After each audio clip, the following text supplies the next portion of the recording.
नमस्कार मंडळी, वेलकम करतो तुम्हाला आजच्या नवीन ब्लॉग मध्ये. मित्रांनो, सकाळच्या 8:30 लोकांना आम्ही पोहोचतो डायरेक्ट स्टेशनला. कॉलेजला जायचं आता कारण तर असं होतं की घ्यायचं तर हॉल तिकीटच होतं, पण जावं लागलं. आता काय, गेलो होतो डायरेक्ट सरांच्या केबिनच्या बाहेर.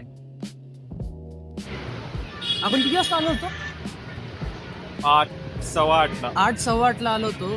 त्या सराकडे गेलो, त्याला माहितीच नव्हतं तोच आमचा हॉल तिकीट देणार आहे. त्याला आता कळलंय. भडवा आता गेला हॉल तिकीट घ्यायला, बोलला की 15 मिनिटानंतर या, मग हॉल तिकीट भेटेल. कसला हरामखोर आहे बाई. आम्ही त्याची दांड मारतो. हॉल तिकीट तर घेत राहू. मग ठीक आहे, खाणं सोडायचं बघतो. आणि कॅन्टीनमध्ये खाऊन झाल्यानंतर मी आणि ओम निघालो होतो डायरेक्ट सरांकडे. सरांकडनं हॉल तिकीट घेतल्यानंतर आता आम्ही दोघं झालो होतो बोर. म्हटलं आता चला 12:30च्या लोकलने डायरेक्ट आता घरी. कॉलेजच्या बाहेर निघालोच होतो तर आपल्याला भेटले जयेश भाऊ. जयेश भाऊ सोबत थोडं बोलून आपण निघालो डायरेक्ट आता स्टेशनला.